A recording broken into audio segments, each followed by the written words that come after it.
Court ने यह निष्कर्ष निकाला है पूरे डॉक्यूमेंट देखने के बाद, अक्षय शिंदे को पॉइंट ब्लैंक फायर्स हुआ है क्या, ये अपीयर दिखा रहा है, इसके ऊपर डाउट कोर्ट ने रेज किया है। तो फॉरेंसिक एक्सपर्ट है फिंगरप्रिंट की, उनके फिंगरप्रिंट एक्सपर्ट के प्रोसीजर के ऊपर भी कुछ सवाल खड़े किए हैं।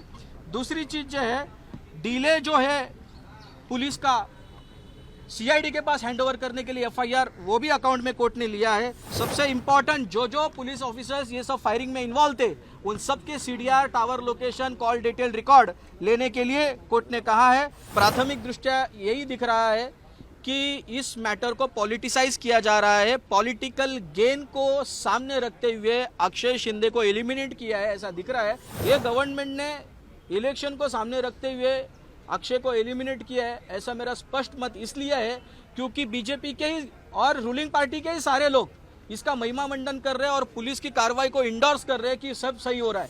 पहला जो प्रश्न कोर्ट ने रखा कि पुलिस ने कोर्ट के सामने रखा उनके सरकारी पक्ष के सरकारी वकील के माध्यम से कि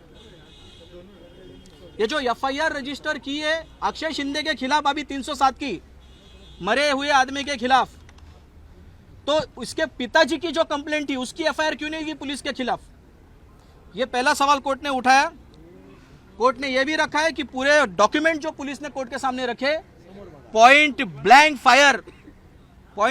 फायर किया है, ऐसा पुलिस ने बोला है। कोर्ट ने अपीयर किया है कि पॉइंट ब्लैंक फायर अक्षय के खिलाफ हुआ है। दूसरी जो चीज है, ये जो घटना घटी उसके पहले अक्षय शिंदे के माता पिता ने जेल में जाकर के उससे मुलाकात की।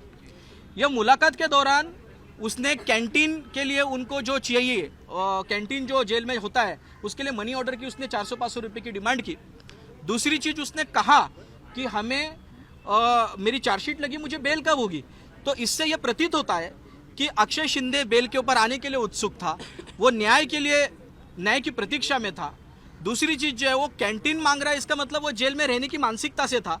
तो पुलिस का जो कहना है कि अक्षय शिंदे ने पुलिस से बचने के लिए फायरिंग किया, तो ये प्राथमिक दृष्टया उसके अक्षय शिंदे के माता पिता के कहने से ये प्रतीत होता है कि ये गलत बात है, पुलिस की स्टोरी झूठी है।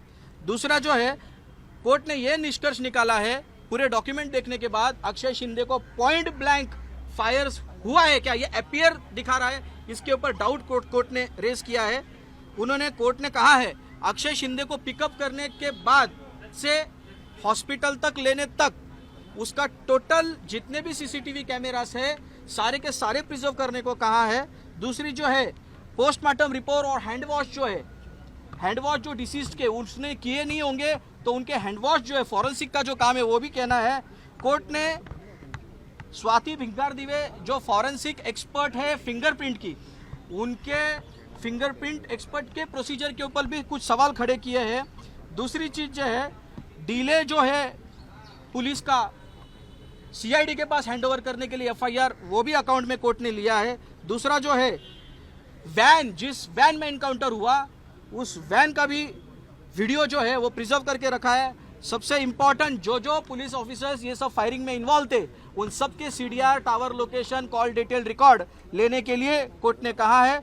दूसरा, इनकी एफआईआर क्यों नहीं ली डिसीज्ड की, उसके पिता ने जब एफआईआर रजिस्टर करने के लिए मांग की तो वो क्यों नहीं ली, उसके सवाल में 3 तारीख को जवाब गवर्नमेंट पेश करने वाली है। मेरा यह कहना है, न्याय के सामने हर एक नागरिक अगर समान है, भारतीय संविधान का अनुच्छेद 14 के तहत, तो अगर जो मृत अक्षय शिंदे है उसकी अगर एफआईआर, उसके खिलाफ अगर एफआईआर ली जाती है, तो उसके पिता की एफआईआर उन पुलिस ऑफिसर्स के खिलाफ क्यों नहीं ली गई, क्यों उसकी जांच नहीं हो रही है, उन्होंने उसके लिए एक्सीडेंटल डेथ रिपोर्ट क्यों किया है।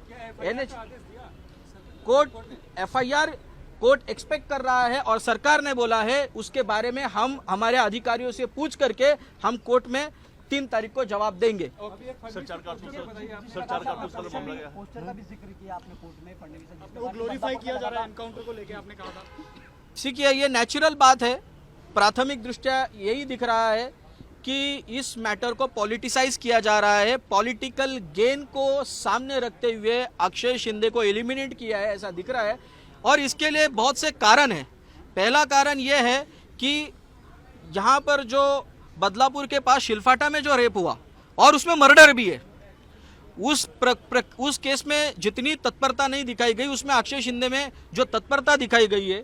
दूसरी चीज, 4 पुलिस वाले एक वैन में बैठे हैं तो वो कॉक करता है, फायरिंग भी करता है, पुलिस के पैर को गोली लगती है, इसके डायरेक्टली वाइटल पार्ट हेड को इंजरी होती है।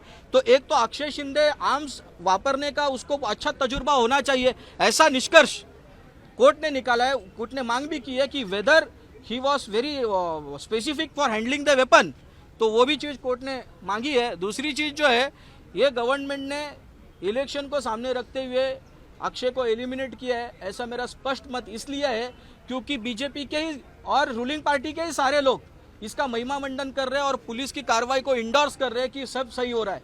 तो अगर ऐसा होने लगा, एक मैं ऑफिसर हूँ कोर्ट का और एक कानून का खुद को सिपाही, संविधान का सिपाही मानता हूँ, तो हमारे राज को ये शोभा नहीं देता है। यहाँ पर कानून का राज होना चाहिए, लेकिन यहाँ पर इस तरह से महिमा मंडन करके पुलिस का राज स्थापन करने की जो कोशिश की जा रही है, ये टोटली गलत है। पुलिस के इस एक्शन को कोई भी इंडोर्स करेगा और बहुत अच्छा बदला लिया गया है।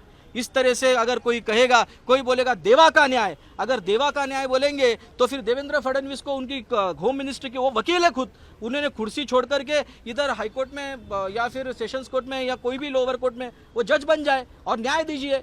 अगर इस तरह से लोग देवा का न्याय बोलने लगे तो ये जो चीज़ें हो रही है ये टोटली गलत है और हम मुंह तोड़ इसका मुकाबला करेंगे। क्योंकि अगर संविधान और लोकशाही, हमारा लोकतंत्र अगर जिंदा रहा तो ही हमारे नागरिकों के अधिकार घटित होंगे। आज अक्षय शिंदे का एनकाउंटर हुआ, इसी प्रकार को अगर हम लोग दोहराएंगे और इसका महिमा मंडन करेंगे, बोलेंगे बहुत अच्छा हुआ, बहुत अच्छा हुआ, तो कल आप में से हम में से भी किसी का भी नंबर ये पुलिस लगा सकती है। इस बात को आपको संज्ञान में लेना बहुत जरूरी है।